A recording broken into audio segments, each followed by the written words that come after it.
Será que é possível receber 15, 20, 30% em dividendos no ano? Será que é possível? Vem comigo que eu vou te mostrar.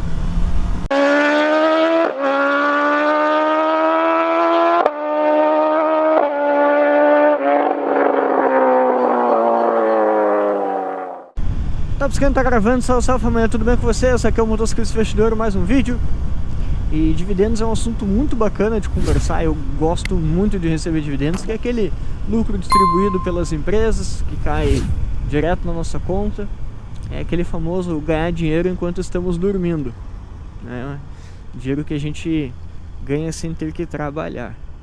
E aqui um título polêmico talvez, né? Como dobrar os seus dividendos. Mas é sim possível. E é muito mais simples do que vocês imaginam. Não quer dizer que seja fácil, tá? Porque a maioria das pessoas não conseguem, mas é muito simples, mesmo assim. E primeiro eu quero apresentar um novo conceito para vocês, para ficar fácil de entender. Que geralmente as pessoas olham o Dividend Yield, que é um indicador que mostra o quanto a empresa pagou em porcentagem nos últimos 12 meses. Então ele é um cálculo até injusto, porque ele pega o preço atual da empresa e divide pelo que pagou nos últimos 12 meses. Só que o que foi pago para os acionistas é um valor que não muda. Agora o preço da ação, do fundo imobiliário também pode ser, ele oscila. E aí essa porcentagem do dividend yield, ela também consequentemente vai oscilando, né? Porque uma das partes muda. Então, para exemplificar, se tu tem uma ação aí que custa R$10 e pagou R$1 nos últimos 12 meses, ela pagou 10%, confere? 10% de dividend yield. Se essa ação desvalorizar e cair para 5%, ela continuou tendo pago R$1 nos últimos 12 meses, isso não mudou. Só que agora o dividend yield não é mais 10%, agora ele é muito maior. Ele já chega aí para casa dos 20 para cima. Só que aí não é assim que a gente dobra os dividendos, tá? Não é isso. Então eu quero introduzir aqui, apresentar para vocês um conceito chamado Dividend on Cost. O que é isso? Basicamente, em vez de a gente dividir o quanto foi pago da ação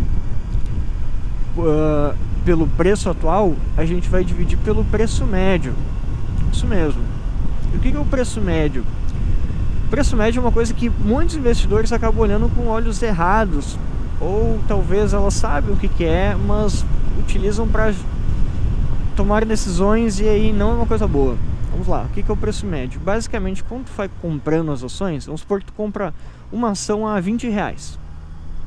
E aí depois, passou um mês, essa ação caiu para 10 e tu foi lá e comprou mais uma ação. Comprou uma 20 e uma 10. Então teu preço médio ali vai estar em R$15. O que é o preço médio? Tu vai somar o quanto tu gastou. No caso, tu vai somar os 20 mais os 30. Tem várias aplicações, por exemplo o Kinvo que eu utilizo, que ele já dá isso pronto, tá? Não é para calcular, é só para vocês entenderem. Tu soma ali os dois, tu vai ter gasto R$30 na compra das duas ações e tu tem duas, então tu divide por 2, teu preço médio vai ser 15. Então o médio aí do valor que tu gastou nas ações está em 15. Então tá. O que o pessoal faz de errado? Acabam utilizando esse preço médio para tomar decisões de investimento, e não é isso que a gente tem que fazer. O preço médio ele vai ser uma consequência do que a gente está fazendo. Então vamos lá. O que isso quer dizer? Conforme tu for investindo e o tempo for passando e as empresas forem valorizando, o teu preço médio ele vai ficar cada vez menor. Então olha só, vamos pegar um exemplo aqui polêmico, talvez para quem já é investidor. A Itaúsa, lembrando que não é recomendação de compra e de venda, é uma empresa que ela chegou a pagar mais de 10% ao ano, boa pagadora de dividendos, e muitas pessoas venderam ela, não quiseram mais ter ela em carteira, depois que ela passou a diminuir os proventos que estava distribuindo e focou em reinvestir o dinheiro. Então ela começou a reter mais dinheiro na empresa para reinvestir e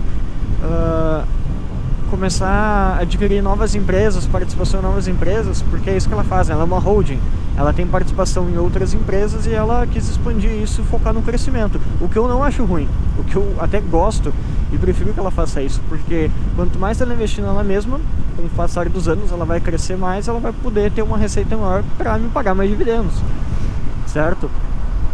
Então eu gosto disso, mas muitas pessoas saíram, porque basicamente ela pagava às vezes 10, 11, 12%, ela caiu para 6%, 5%, dependendo da época e do preço aí que ela tá custando. Então muitas pessoas não gostaram. Só que olha só onde vem o pulo do gato para quem quer dobrar esses dividendos.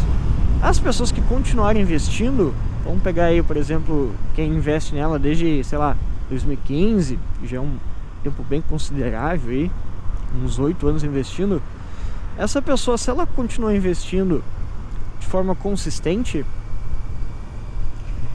e foi aportando independente das crises, o preço médio dela com certeza está muito mais abaixo do que o preço atual.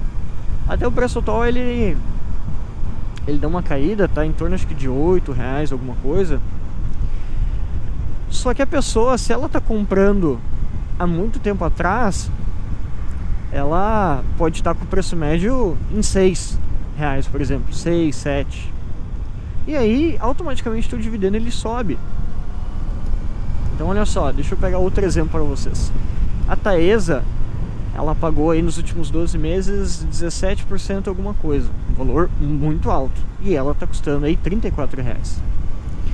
Uma pessoa que investe há anos já na empresa, vamos botar aí também desde 2016, e o preço médio não é 34, que é o que ela custa hoje, o preço médio está lá em 25, por exemplo, o dividendo dela é muito alto. Vou até calcular aí para vocês, colocar na tela bem grande quanto que ficaria o dividendo. Mas se a pessoa tivesse aí custando metade do preço, o preço médio, então ela está 34, se ela tivesse aí uns R$17 mais ou menos, o dividendo da pessoa seria bem mais do que 30%. É claro que talvez 17 eu tenha que pegar uma pessoa que investe há bastante tempo nela, mas qual que é a ideia aqui, pessoal? Tranquilamente tem pessoas ganhando 30% em Taesa. Lembrando que também não é uma recomendação de compra nem de venda. E qual que é o segredo disso que eu falei para vocês que é muito simples? É simples porque essas pessoas elas continuaram sendo sócias da empresa e continuaram investindo. Basicamente é isso. Se tu continuar investindo em boas empresas e seguir investindo, com o tempo o teu preço médio ele vai diminuir. Não é para focar em preço médio, porque o que acontece? Voltando àquele erro só para vocês entenderem. Às vezes é uma empresa ruim, ela está começando a dar problema, ela está desvalorizando porque ela é ruim e não por causa do cenário econômico. E aí as pessoas começam a olhar, vou diminuir o preço médio, vou comprar para diminuir o preço médio. E quando vê, elas estão comprando um mau negócio. Então tu não tem que focar em diminuir o preço médio. O preço médio tem que ser a consequência de tu aumentar a tua participação em boas empresas. Então se tu focar nisso, tu vai ter bons negócios na tua carteira de investimentos e os teus dividendos eles vão começar a aumentar. Porque aí tu vai estar olhando o dividend on cost, que na realidade é o que importa, né? O dividend on cost, basicamente, tu calcula quanto tu está recebendo de dividendo referente ao que saiu do teu bolso e não quanto tu tem.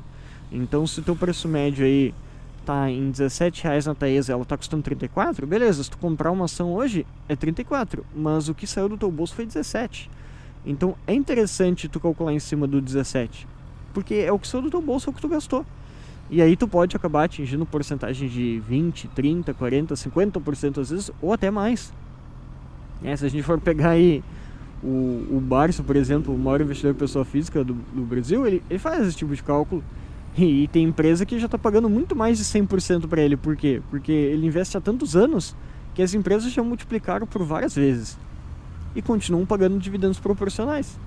Só que como o custo dele é muito baixo, essa porcentagem acaba ficando altíssima. Então, família, essa é a forma da gente dobrar os dividendos. É ter uma metodologia bem definida e continuar investindo de forma consistente durante as crises. Por isso que eu falei que é simples e não é fácil, porque geralmente nas crises as pessoas que não estão estudando, não sabem onde estão investindo, elas vão vender. E elas vão querer voltar quando a empresa valorizar. Então o preço médio dessas pessoas nunca vai ficar diminuindo, ele vai oscilar e vai aumentar. Simples não quer dizer que seja fácil. A maioria dos investidores hoje, por exemplo, não conseguem fazer isso, não conseguem dobrar os dividendos delas. Porque isso demora, isso leva tempo, isso precisa ter uma consistência, aportes constantes. E também precisa ter uma resiliência em aguentar as oscilações, ter um gerenciamento de risco. Isso acaba levando várias coisas em considerações. Só que basicamente, se tu investir de forma consistente e saber o que tu está fazendo, tu vai conseguir dobrar os seus dividendos tranquilamente. É só uma questão de tempo. Não é fácil, mas é simples. Espero que vocês tenham gostado desse conceito de dividend on cost. Qualquer coisa deixe nos comentários, mande a dúvida, eu posso explicar novamente também, não tem problema, de uma forma diferente, com uma analogia diferente, se vocês quiserem. É um conceito muito bacana, quando eu conheci, explodiu minha mente, achei muito foda. Então família, qualquer dúvida deixe nos comentários, eu me chamo no Instagram, @motociclismoinvestidor, que a gente vai trocar uma ideia. Eu vou ficando por aqui, um abraço pra vocês, até mais e tchau, tchau.